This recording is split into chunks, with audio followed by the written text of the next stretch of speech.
Here are the best handbags to get from Louis Vuitton for your first designer handbag.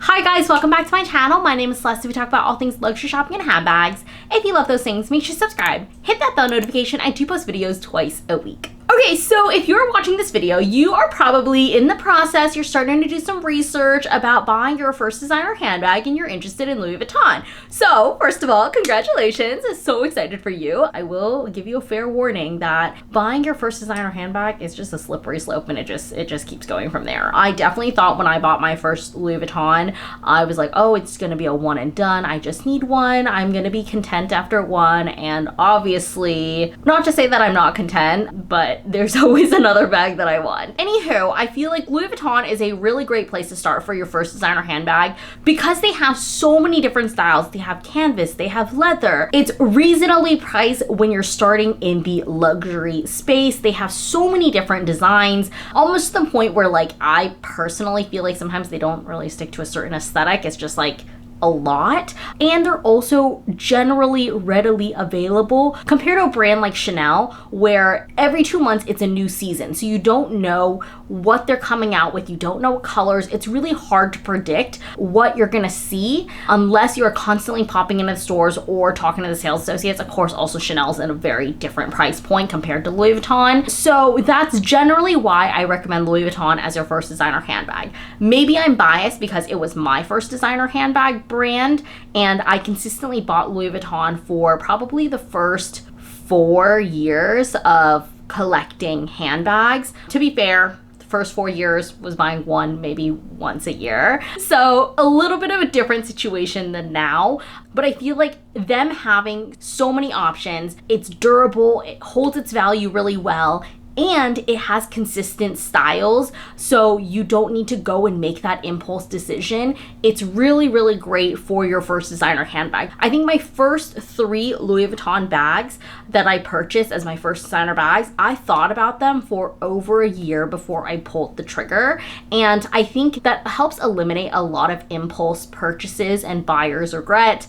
To be fair, they're no longer in my collection, but that's a completely different story. So I wanted to recommend 6 handbags to you guys, 6 in kind of the under $3,000 price point, which I know feels like a lot. It's not like, you know, 8 years ago when you can find something for around $1,000, but most of these are under $3,000 price point. I also kept these to more versatile style bags. You guys know I love to wear bags that can be worn multiple different ways. I want to be able to dress up the bag. I want to be able to wear something more casual. So which is why I'm also avoiding mainly like larger work bags. I have a bunch of videos on this. I have a lot of thoughts on this. I would generally avoid wearing like a logo heavy designer bag to work. So without further ado, let's get into the 6 bags I would actually recommend. Starting with the Speedy. The Speedy is a classic. I originally purchased my Speedy 25 in Empreinte. Little did I know, that was a little bit too big for me. I think if you are going for an everyday bag that can still be practical, but like not look completely out of place when you want to dress it up a little bit, like you want to take this to dinner, I think the Speedy 20 is perfect. They have the leather version, they have canvas version. I personally prefer Empreinte. If you're okay with going a little bit smaller, because I also don't carry very much, I would go with a Nano Speedy. I think that is a great first designer handbag. I think she is iconic. She's a little statement bag, but it actually fits a ton. When I think about some of my other very tiny mini bags, the Nano Speedy fits a punch. It fits my phone. I have the 17 Pro. It fits in there, no problem. Camera fits in there. It actually fits a lot. And I think for the price point, just around $2,000 for the leather version, it's going to be carefree. It's subtle enough. It's iconic. She's not going anywhere. And she has a removable and adjustable strap. The next bag I wanted to chat through is the Wallet on Chain Ivy. Previously, I was recommending the Easy Pouch on Strap, which I still have and I love, but I think that bag is being discontinued. It's no longer available in stores, and online it shows like notify me, so I'm like 80% sure that means she's on the way to being phased out. And I think the wallet on a chain Ivy is actually a really great alternative because it's actually a little bit bigger. It has a flap closure instead of a zipper closure, so it fits a little bit more. The strap is the same. You can wear it as a shoulder bag and as a crossbody, which you know we love. Me personally, I would go with the leather option. It's a $140 difference between the canvas and the leather, so me personally, I would go for the leather version. I think that is a little bit more versatile, but I also understand, like, I'm a logo hoe. I love a big logo. I could also see myself, especially early on, getting the canvas version because the canvas, indestructible. The next bag I wanted to include in here, she's a little bit higher on the price point, but it's the Pochette Metis East West. Tell me why. I was a Pochette Metis hater for a very, very long time, and then they came out with this new one that's like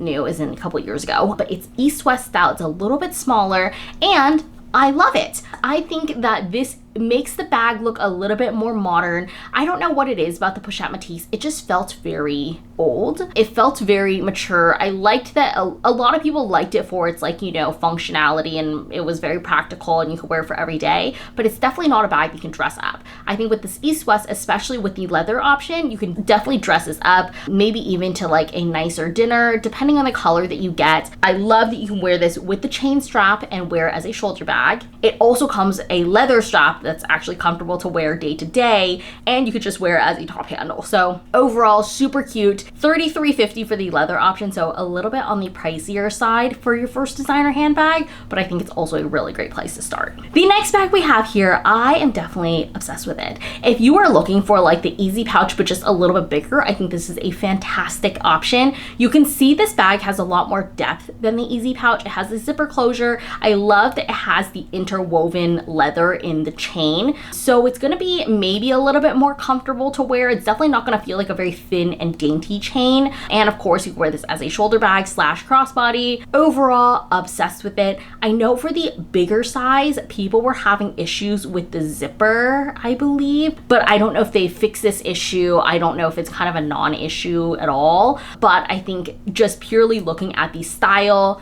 leather option, $2,200, I think you definitely can't go wrong. If you are looking for a slightly larger bag you can still take to happy hour after work, I think the Carryall PM is a great option. Again, I personally prefer this in a leather option. I believe it also comes in canvas. This should be big enough to fit all your everyday essentials. You can wear this as a shoulder bag, and I love all the interior little pockets that it comes in. It has a zipper closure, and it comes with a little pouch very similar to the little pouch that you get with the Neverfull. So overall, I think you're getting a pretty good bang for your buck with this bag. Worst case scenario, if you're going somewhere a little bit more dressy, a little bit more fancy, you can always just take out the little leather clutch. So it's a 2-in-1 situation. Last but certainly not least, we have to talk about the Pochette LV Bloom. They have this in quite a few colors, but all the other colors I'm seeing are no longer available or like notify me. So I think those colors are being phased out. I also wouldn't be surprised if this bag is being phased out because I think it's a very good priced bag for a leather handbag at Louis Vuitton. This is for $15.70, so cheaper than the Easy Pouch. It comes with the cutest little bag charms. It has a very generous strap drop to wear as a shoulder bag. It is very thin, so it's only really gonna fit your essentials, but I love that this comes with a cute little bag charm to it, especially if you're not feeling the logos with the empreinte, you're not feeling the monogram. I think this is a very clean and great option for you to pick from. I think the most underrated thing about this bag is the very adjustable strap drop. You can adjust the straps from both ends, so if you want a shoulder bag that sits a little bit higher underneath your arm, that's an option. If you want something that sits a little bit lower, also an option. You can probably take off the straps and add in your own strap as well and wear it as a crossbody. So I think the options are endless with this bag, and it's very reasonably priced. So that sums it up for this video. I hope you guys enjoyed it. Let me know in the comments which one is your favorite. I think it's so important that you are doing a lot of research, especially for any handbag purchase, but specifically your first handbag purchase, because you want to find something that you love. You want to find something that's going to be not only classic and timeless, but something that you see yourself using for the rest, you know, 10 years from now, whatever. Because just because a handbag is classic from what people are saying on the internet doesn't mean it's going to be classic and timeless in your collection. So I hope you guys enjoyed this video. I hope this was helpful for you guys. I'll leave another video for you guys here, and I'll see you guys next time. Bye!